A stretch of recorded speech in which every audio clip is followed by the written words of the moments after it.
All right. Good evening, everyone. One sec. Okay.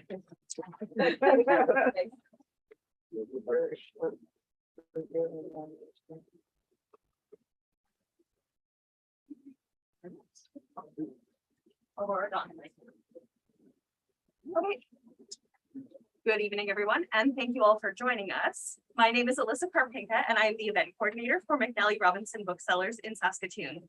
This event is coming to you from Treaty 6 territory, the traditional lands of the Cree, Saulteaux, Dene, Dakota, Lakota, Nakota, and Métis nations. It is my pleasure to welcome you to the Saskatoon launch of Revival and Change by John C. Courtney. Thank you to John for being here tonight, and to UBC Press for helping us bring you this event. John C. Courtney is Professor Emeritus of Political Studies and Honorary Lifetime Policy Fellow of the Johnson Shayama Graduate School of Public Policy at the University of Saskatchewan. He began his teaching career at the university in 1965. A former president of the Canadian Political Science Association and editor of the Canadian Journal of Political Science, he is the author or editor of 11 books, 13 monographs, and 84 refereed articles, chapters in books, and encyclopedia entries on Canadian and comparative elections, redistricting, leadership selection, representation, political parties, and electoral systems.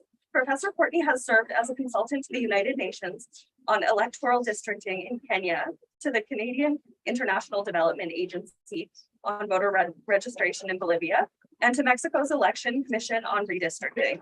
Very good. In addition to serving on 2 federal electoral boundary readjustment commissions in Saskatchewan, he has advised the chief electoral officers of British Columbia and Canada on boundary delimitation processes. We will now hear from John. Please give him a warm welcome.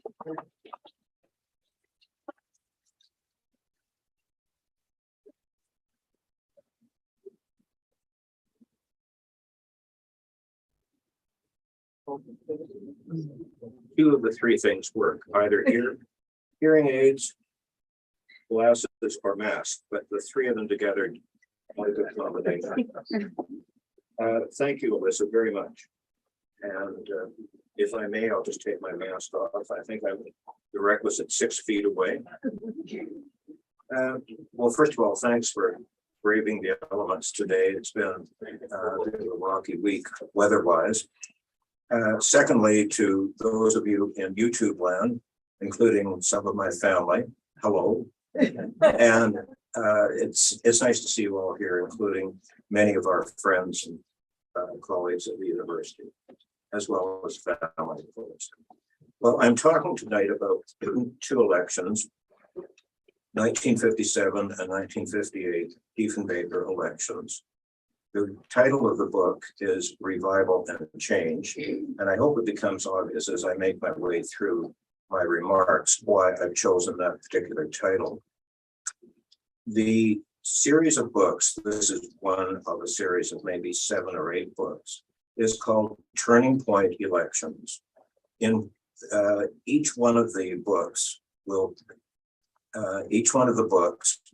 examine a particular election and why it had an impact on Canadian society, the economy, and political system. And it starts with 1867 and goes right up to I guess it's about 1988 and the free trade election.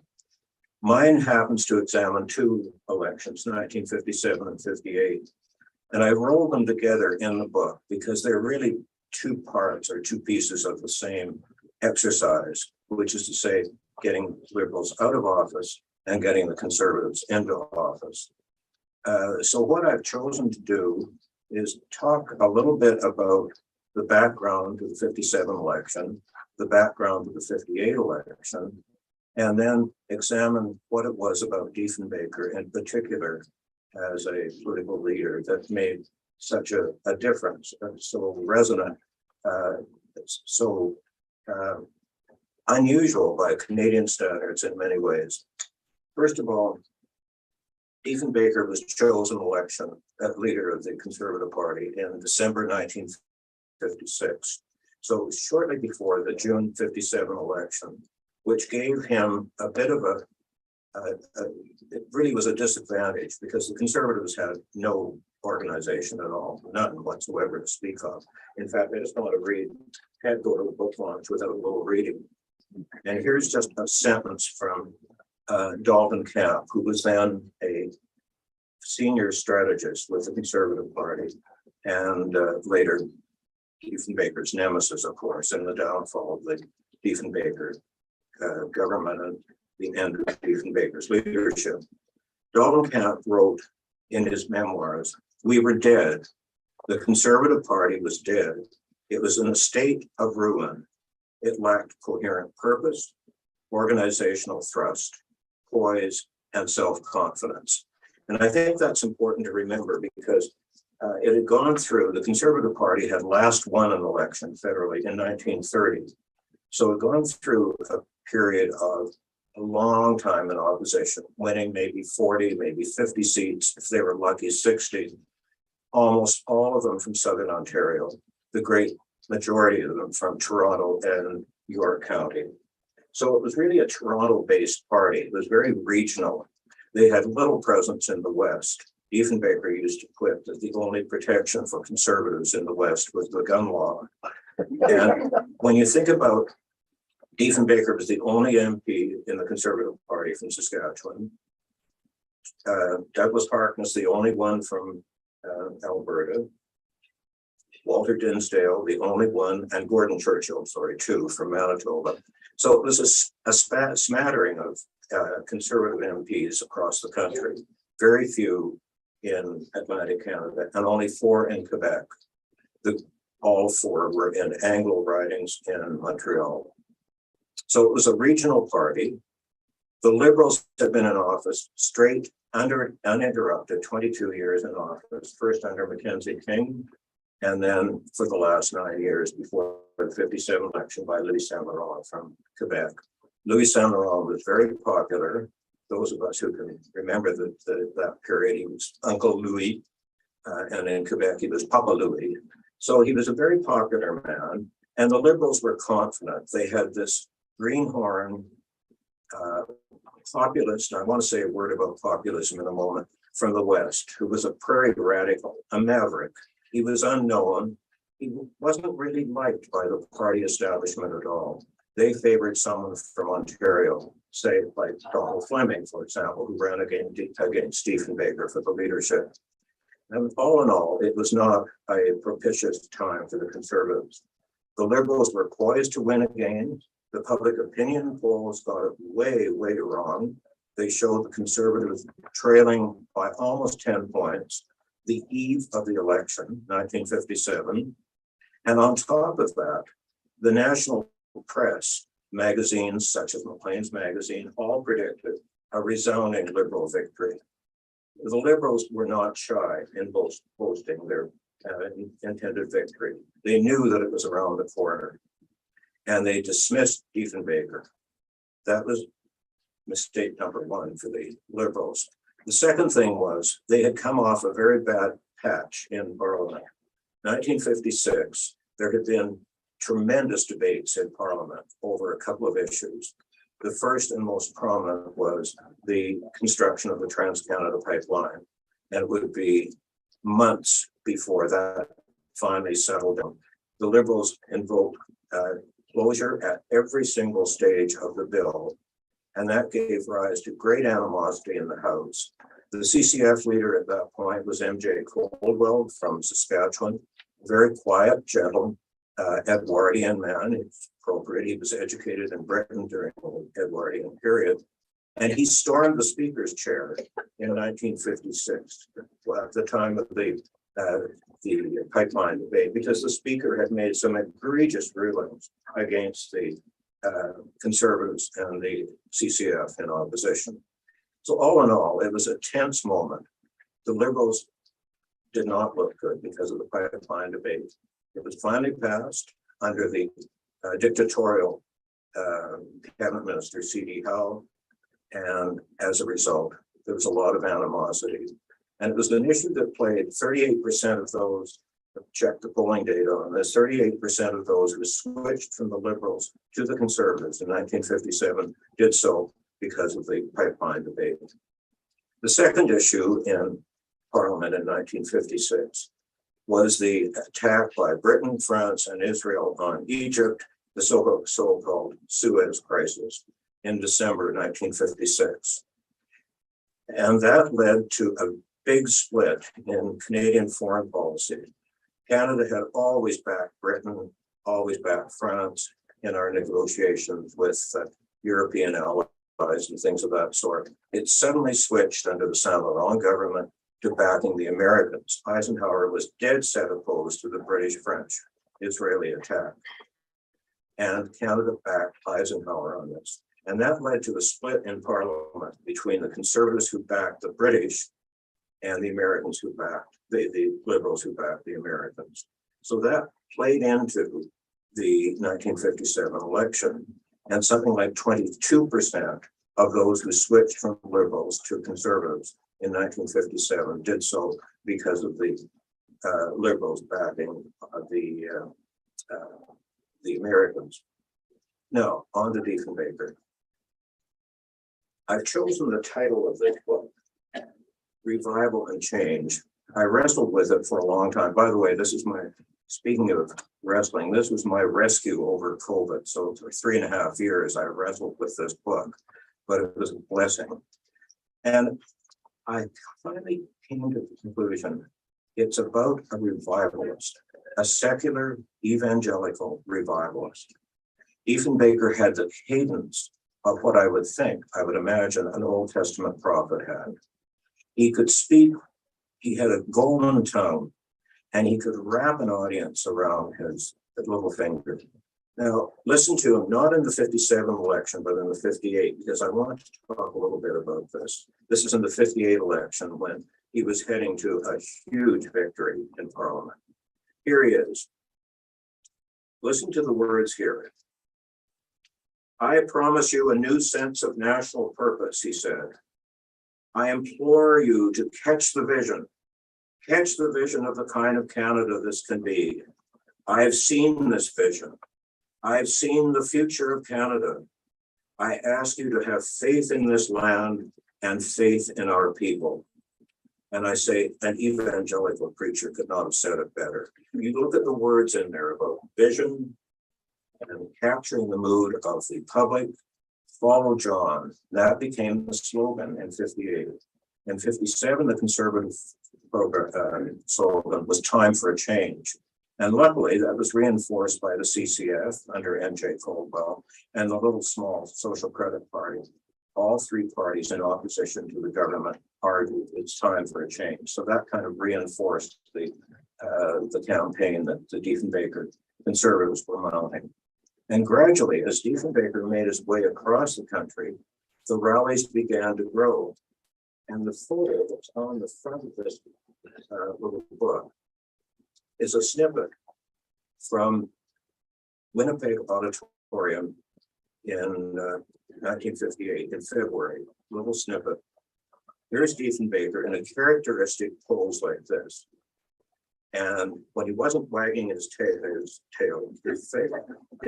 at somebody, he was standing like this, partially because he got a bad back, but also because, of course, hi. Anyway, what you've got here in that photo is Diefenbaker speaking at the packed auditorium in Winnipeg. The Winnipeg Auditorium held 6,000 people. 1 hour before he was to speak, they closed the doors. The people outside were so annoyed, they stormed the doors and made their way in. So I'm sure the fire marshal just threw, because there were well over 6,000 people in there. And that was the kickoff to the 1958 campaign. But let me just go back to a question that the matter that I referred to a moment ago, and that is very populist. Now, populist is one of those terms that we're hearing more and more. Poiliev, some of these other people referred to as populist. Diefenbaker was a real populist. And what does a populist mean? It means someone who speaks directly directly to people. It's unmediated. I don't want to talk political science fancy talk here, but you don't hear what you're saying. You talk directly to the people, and that's what he was very good at. You know, the funny thing about Diefenbaker, we often think of him as a classic House of Commons man, and he was in many respects. And he said, you know, I love Parliament, all this kind of stuff. But in fact, he really made his name outside Parliament. He really made his name as a brilliant courtroom lawyer. He defended 25 men who were charged with murder over the course of his years in law practice. Diefenbaker was admitted to the BC, Alberta, Saskatchewan, and Ontario bars in order to defend various people. 25 men were charged with murder. He got 23 of them off. 23 of the 25 were acquitted. And as he spoke across the country, as he went to courtrooms and presented his arguments, he captured the attention of local people. He spoke to them. So he made a name for himself. But at the same time, he was also talking about something more or less new for the time, and that is it was important to protect civil liberties, or civil rights, as he called them. And out of that came, in his first major move, the Canadian Bill of Rights of 1960. And that, I think, Pierre Trudeau more or less acknowledged this later on when we had the Canadian Charter of Rights and Freedoms, that the stage had been set by Diefenbaker in 1960 for people talking about rights and liberties and freedoms. That was really unknown in Canada until Diefenbaker came along. And when he did, it began to change the word change, it began to change the language. What else did Diefenbaker accomplish? Well, in his first years in office, the Liberals had been notoriously tight-watered. They would not raise old age pensions more than they would not raise them, period. They were at $6 a person, and even going into the 57 election, the finance minister, Walter Harris, said, we're not giving one more penny to senior citizens. That's it, $6 a month. Well, the Diefenbaker Conservatives seized on that and made that an election issue. They had liberal arrogance. They had small minded government, not willing to make adjustments in payments to farmers. The Canadian, Western Canadian farm industry was in very bad shape with a lot of grain being held, stored grain, and that what they wanted was to get busy and sell some of this stuff. And as a result, the Liberals said no. Jimmy Gardner had asked for the South Saskatchewan River Dam, and the government said, no, we're not spending it. It's too much money. Diefenbaker campaigned on that. So on and on it went. You get the picture. And these issues that came to the fore about the tight-wattedness of the Liberal government, the failure to address agricultural and fishing industry problems, and on it went. And these shaped the campaign that the Conservatives undertook. It was a one-man campaign, Diefenbaker, and he sure turned things around. He won a minority in 1957, unexpectedly, and then in 1958, this massive majority, which in terms of share of numbers of seats and share of number of votes, was the largest ever received by any party, not even Mulroney in 88 amassed, or 84, I'm sorry, not 88. The other thing that you can remember is that what we have in Diefenbaker is someone who wasn't from the mainstream of Canadian politics. In fact, he wasn't even from Ontario, although born there, but he was raised in the West. He could identify with Western Canadians, and his major theme through his years in office was one Canada. I stand for one Canada. And those of you who were around at the time would remember that he campaigned on one Canada. You wouldn't hear of denouncing, for example. You wouldn't hear of breaking Canada up into its various parts. And there's kind of an irony there because he had great appeal to people of Ukrainian background and Polish background and Hungarian background. And gradually he was able to win them over with this appeal of one Canada, which is kind of an irony in a way. There's certainly a paradox there. And so I think what you have to remember is that he was new on the scene. He had a completely different agenda. And once they got into office, they loosened the purse strings. And next thing you knew, they had massive spending, big time spending, increases in old age pensions and disability pensions, increases in salaries for the military, for public servants. They had that Atlantic Provinces Stabilization Fund that they approved, which was very much to the liking of the four Atlantic provinces. And they gradually made their way into Quebec. And by 1958, when the 58 election was called, even though the Conservatives had not done well in Quebec in 57, the Quebec Premier, Maurice Duplessis, saw the handwriting on the wall. And he got the boys out, and they supported Diefenbaker and the Conservatives, and the Conservatives won 50 out of 75 seats in Quebec, unheard of. At the time, no one ever foresaw that coming. 2/3 of the seats went Conservative in 1958 because of Maurice Duplessis, and he pulled out the organization. So there's a little photo in the book of Diefenbaker riding on the shoulders of some of the Quebec organizers. And these photos, I think, kind of captured part of the storyline. But in any event, he got 58, but there were clouds on the horizon. The first was the economy. Unemployment was beginning to rise. And by 1960, it had reached the highest record since the Great Depression of the 1930s.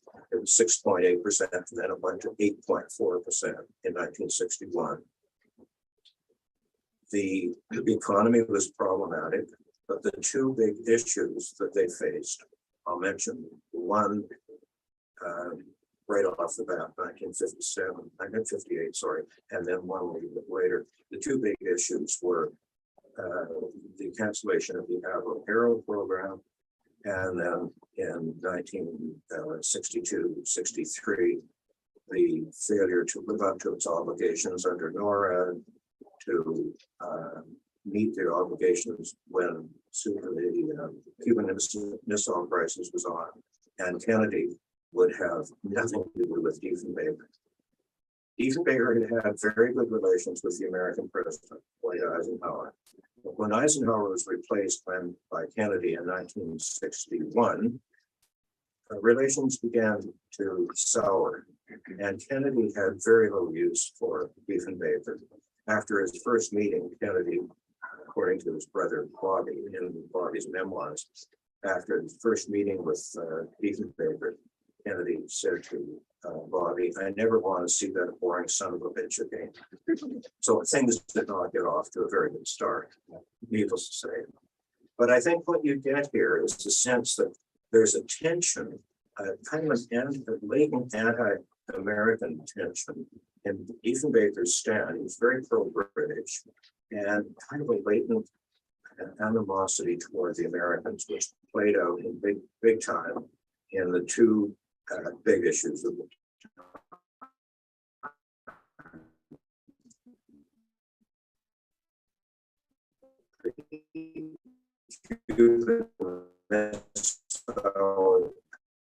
issue of 1962, October 1960, because the President and Kennedy, of course, took a very strong stand on that. And he quite rightly wanted Canada to mobilize because of the possibility of nuclear attack.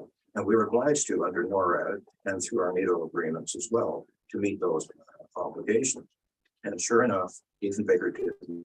Douglas Harkness once said that Diefenbaker loathed making hard decisions. He would sit on it, and sometimes days would go by before he would make up his mind, and that happened with the Cuban Missile Crisis, and finally he agreed that something should be done. But the second issue that really led to the undoing of the Diefenbaker government in 1963 was Canada's failure to live up to its obligations under the NORAD agreement of arming the missiles on Canadian soil with nuclear warheads. Cabinet was divided. Douglas Harkness, the defense minister, wanted to live up to the obligations, and other factions, Howard Green, for example, the foreign minister, was opposed to it. Diefenbaker was in the middle, and he couldn't decide. The government collapsed. Harkness resigned, George Hughes resigned, Pierre Sevigny from Quebec resigned. So all in all, the government collapsed of its own making, really, in certain ways, because there was such animosity within the cabinet to the various ministers. I want to just touch on a couple of other points. Change is the other word in the title. I'll try to point out the revival. Now I want to talk a little bit about the change. The change really amounted to this. Diefenbaker opened many new doors. I think that's the best way of putting it. He appointed the first woman, Ellen Fairclough, who, by the way, I think, for my money, was one of the most underrated ministers in the government at that time. She was an exceptionally good minister. And the more I read about her, the more I'm impressed. There's a good little autobiography that she's written about her experience in politics. But Ellen Fairclough was one of the first, she, ever so slightly, she had a crack in the glass ceiling. He appointed the first Ukrainian of that background, Ukrainian, Michael Starr, who was also a pretty good minister, probably not as good as Fairclough. He was Minister of Labor for 6 years and was very successful in making a number of inroads with the Canadian Labor Congress and reforming some of the employment statutes in Canada. So he opened the door to a more diverse cabinet, some of his appointments to courts, to various agencies, such as the Canadian CRTC, things of that sort. So he was good at that, but he also felt very strongly about South African apartheid. And when he went to the Commonwealth meetings in 1960 and again in 1961, he voiced very strong opposition, stating the inappropriateness and the almost, he called it repugnant policy of South Africa with apartheid. And he joined with the other non-white nations in the Commonwealth, principally India, in leading South Africa to withdraw. They didn't force them out with them, but with South Africa was saw writing on the wall, and they withdrew. And it was years later that Nelson Mandela, when he came to Canada to receive the honorary citizenship he did in 1984, I think it was, he singled out John Diefenbaker for having led the way to the ending of apartheid, which was extraordinary. So I'm talking here about the legacy and the kind of changes that result. So the diversity and change on that side, the change in South Africa in the Commonwealth, and in addition, immigration. Canadian immigration policy had been basically all white. There were very few non-white immigrants who were allowed into Canada. And even so, some of them were not treated fairly, particularly those from the Orient. But it was an all white. And Diefenbaker was opposed to that. And Ellen Fairclough, when she took over as minister, said this policy does not square with the Canadian Bill of Rights. It does not square with our stand internationally in advancing civil rights and protecting civil liberties. We're going to do away with it. So she introduced a new immigration policy against her department and against many of the cabinet ministers. She fought her way right through this. And out of that came an immigration policy that allowed people in based on their education, their background, their skills, the employment opportunity, the sorts of things we're used to now from anywhere in the world, which is quite extraordinary. It really kind of changed the way in which we see immigration. And then that was eventually, of course, changed to a point system, which we now have as well. But in the initial stages, it was Ellen Fairclough who did this. Alvin Hamilton, arguably one of the, he was an ideas guy. He was always tossing out ideas, which didn't always sit well with his colleagues. But nonetheless, he was full of ideas. And he came up with a couple of ideas when he became agriculture minister. He said, we're sitting on all this surplus wheat. The Chinese need to buy some wheat. Let's negotiate with the Chinese. Well, the Americans had a fit.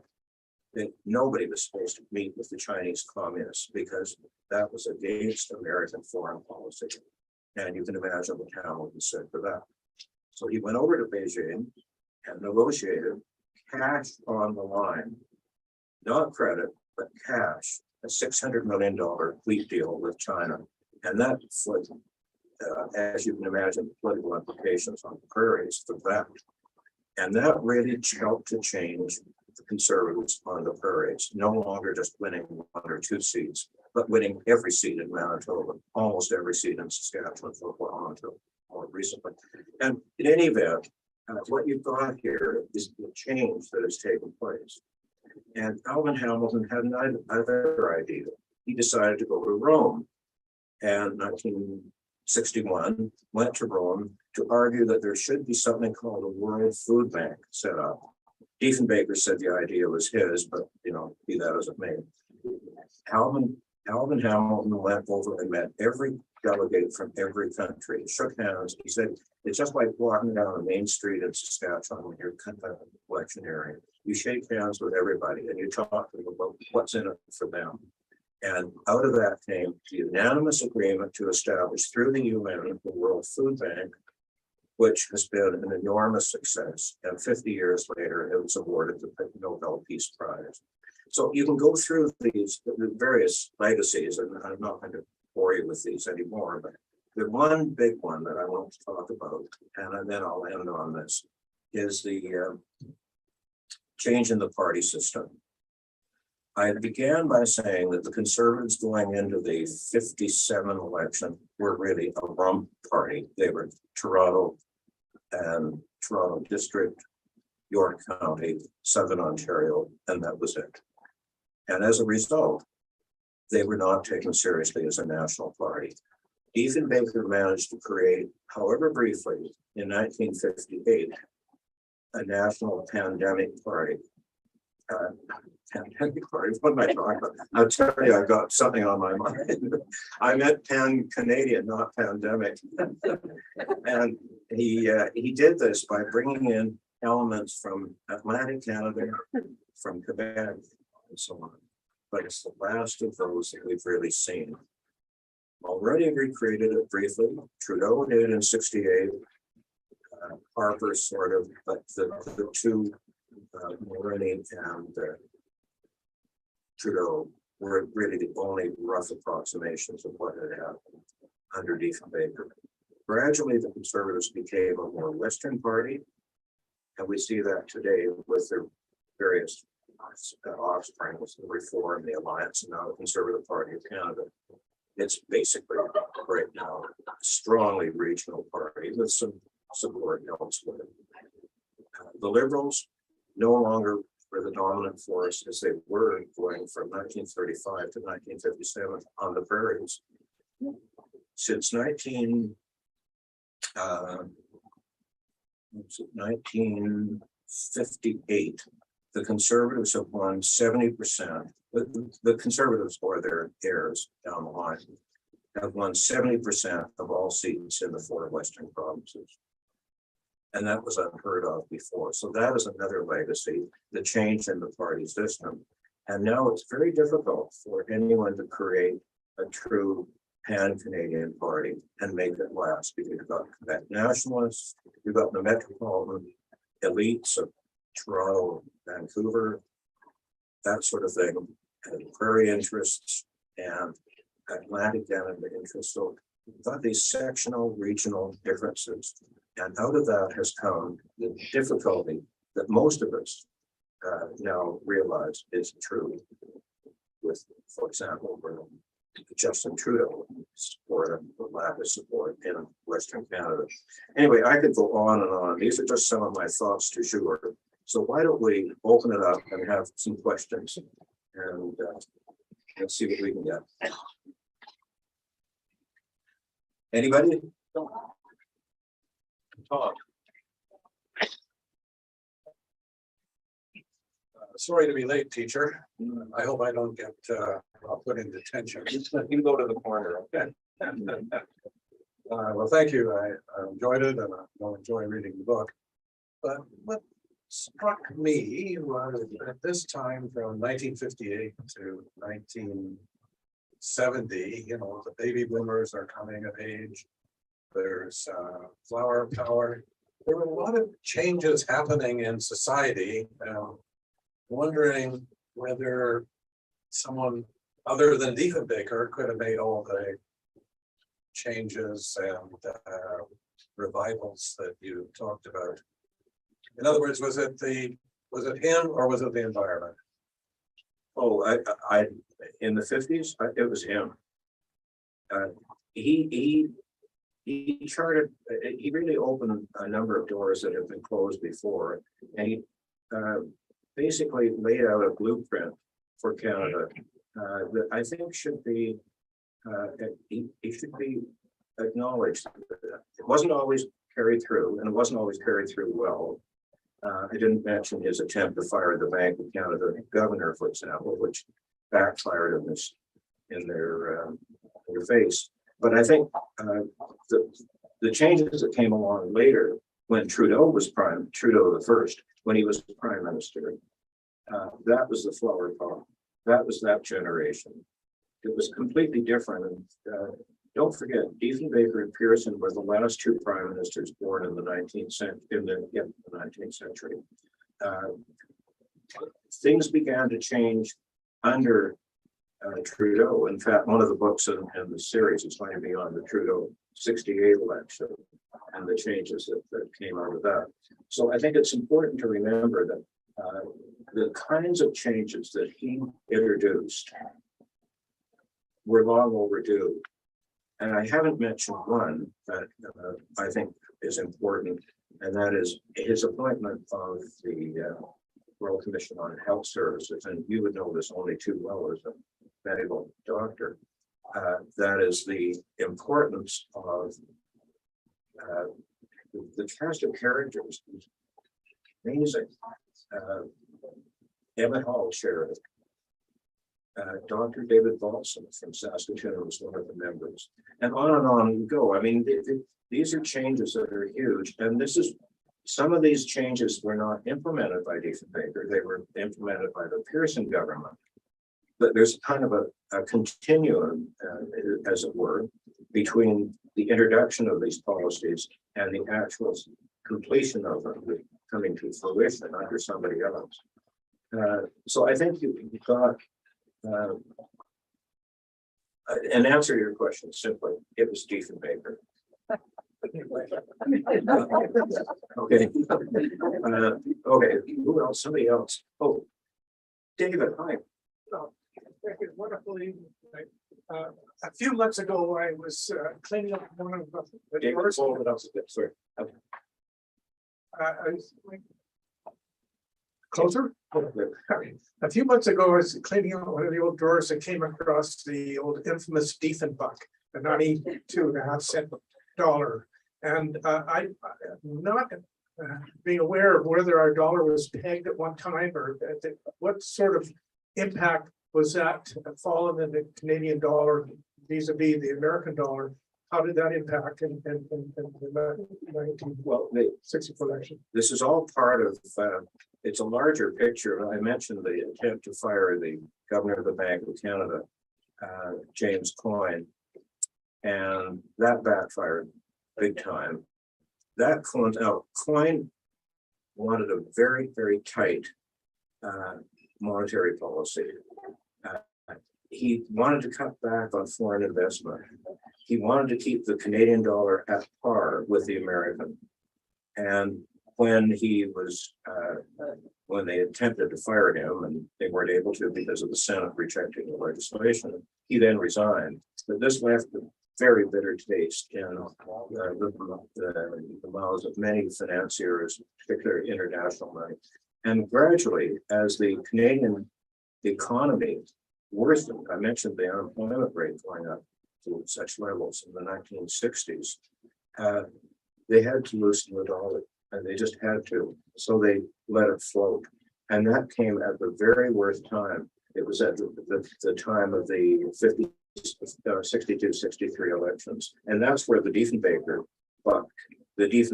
came out. In fact, I was thinking of including an example of the Diefenbaker in the book, but I didn't. But it was a good example of how the government was simply not able to control the international pressure. We had to get a big loan from the World Bank, the International Monetary Fund, not the World Bank, to get through a period of about 3 months. Rose? Marla Spelcher, yeah. Thank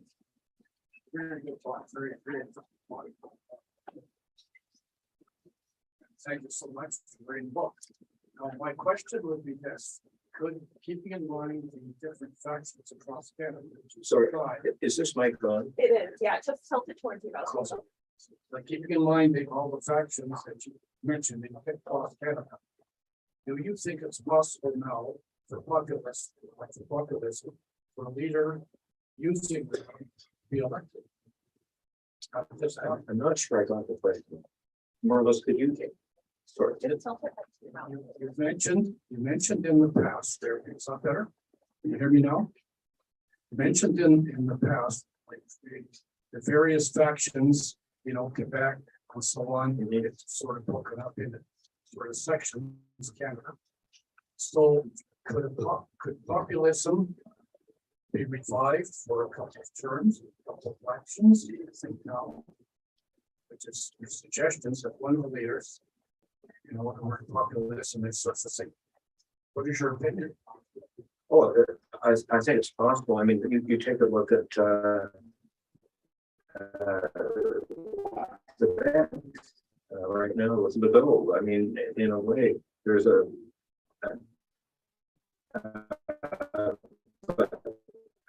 if I understand your question, I mean, you can never say never because, of course, and at that very moment, the Diefenbaker moment, put together a coalition of various sectional, regional, economic, and of course, social interests as well.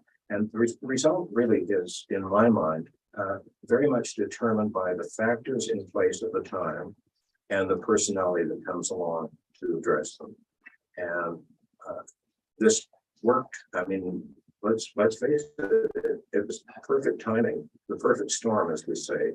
The Diefenbaker revolution began with the collapse of the Liberal government. So, Thank you.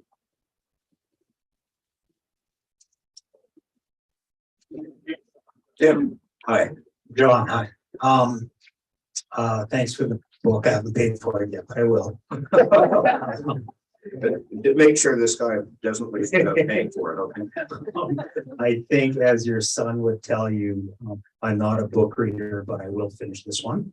Well, you can wait for the movie to come out. Okay. It's got Will Ferrell has to be in it, otherwise I'm gonna watch it.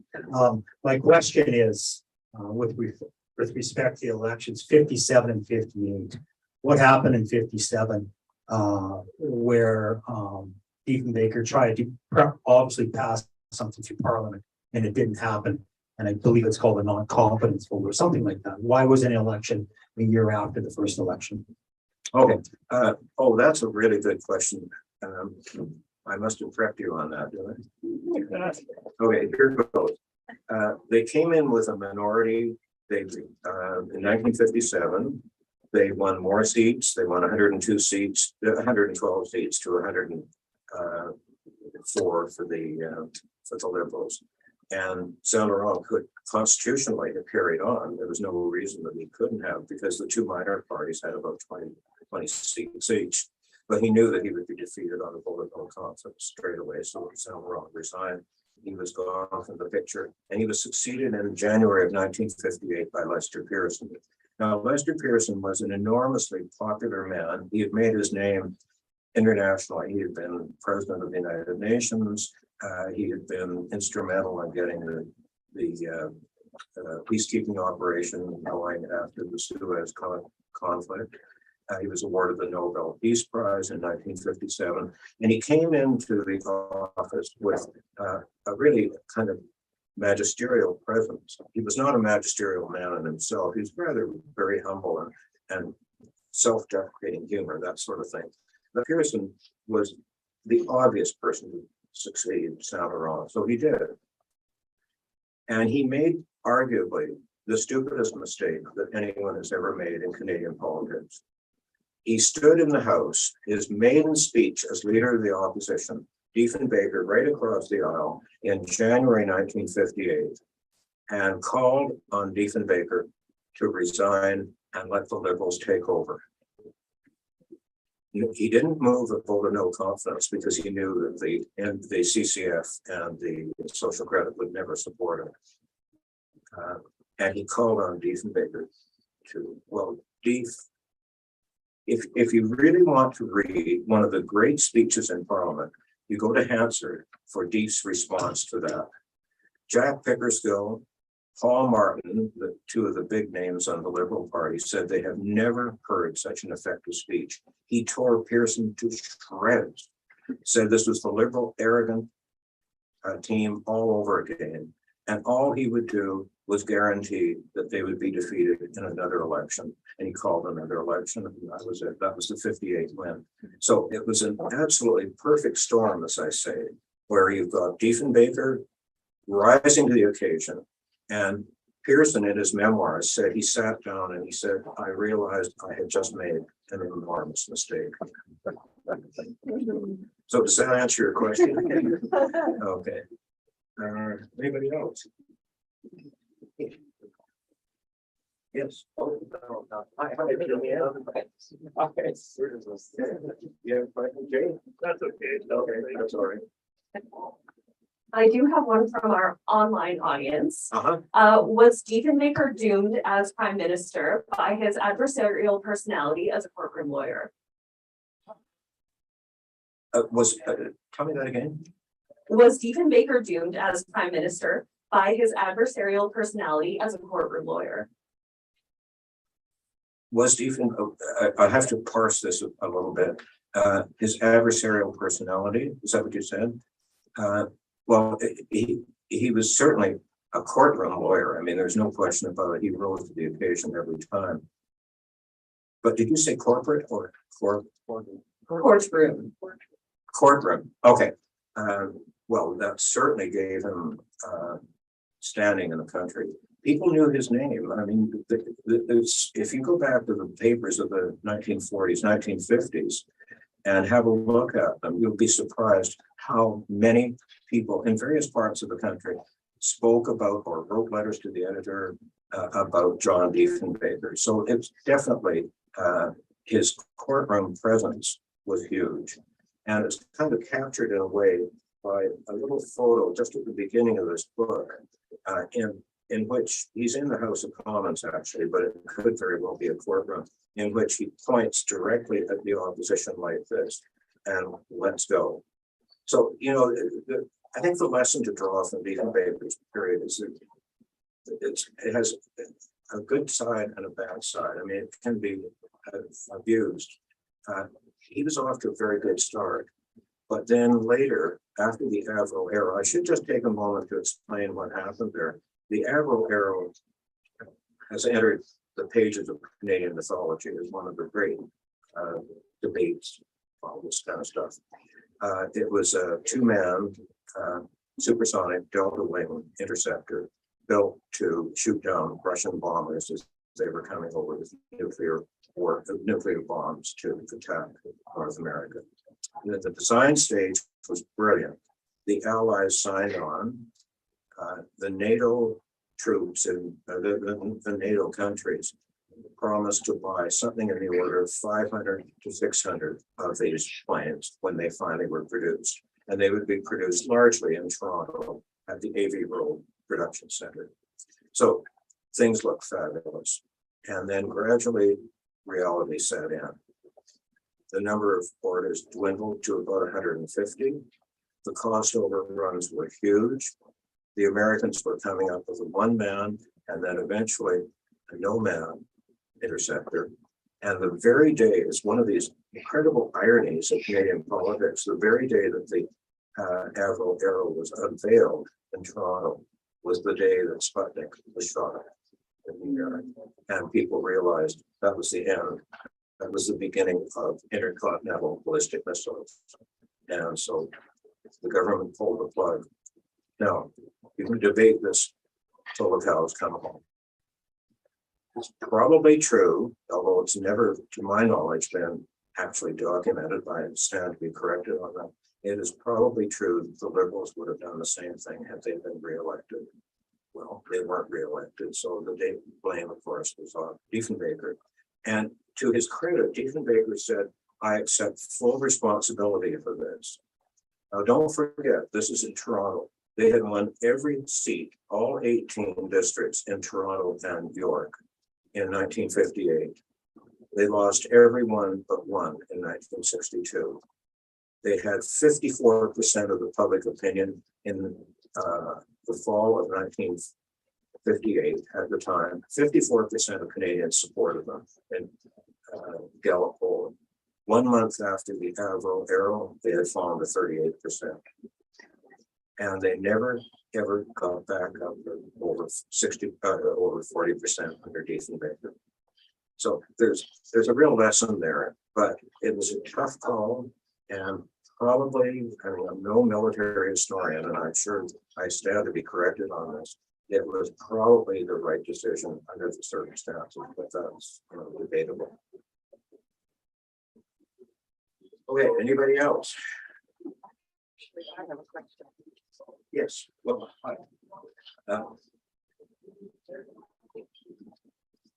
Of course, you know, I'm a farm girl from way back, so this is kind of a personal interest. The Canadian Wheat Board, was it implemented about that time? no, the Canadian Wheat Board was one of at the middle of the 1930s, and it was I guess it would be the Bennett government, the Conservatives, and then taken over, and it was directed by C.E. Howe for many, many years. He was the minister in charge of the Canadian Wheat Board. So it was not during the time of the Diefenbaker government? No, it was not. Oh, I And- see, I see. And Alvin Hamilton, I think, was the minister in charge of the Canadian Wheat Board at the time. Yeah.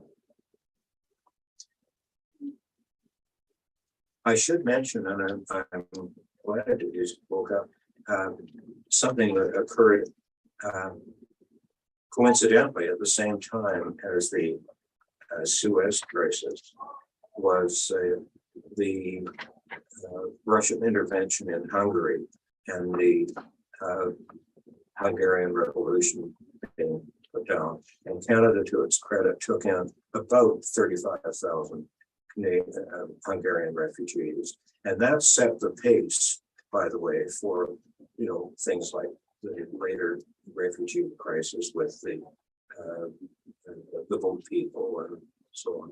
But that's a very important development just leading up to the 57 election.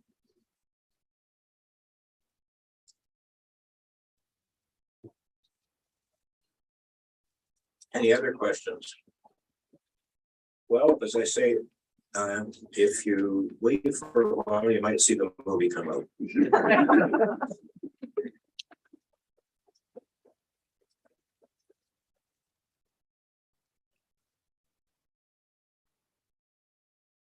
Mind you, I've only gone through one page of my 4 pages here.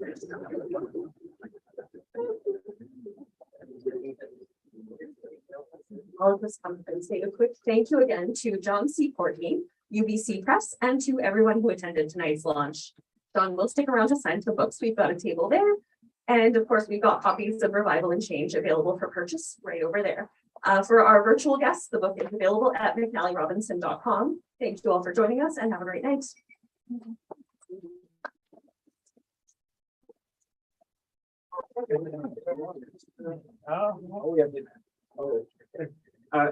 Could we just take a minute? Rose Belcher has this framed photo from 1957, June the 12th, is it? Yeah, it's 1957. Here, you hold it up. Photograph by Diefenbaker for the Prince Albert constituents. This is the Prince Albert paper. And who was one of the reporters with the Prince Albert paper? Shirley Spafford. I wonder if there's a byline in here by you, Shirley. Do you remember that? Oh, I remember covering the election. Driving with Diefenbaker.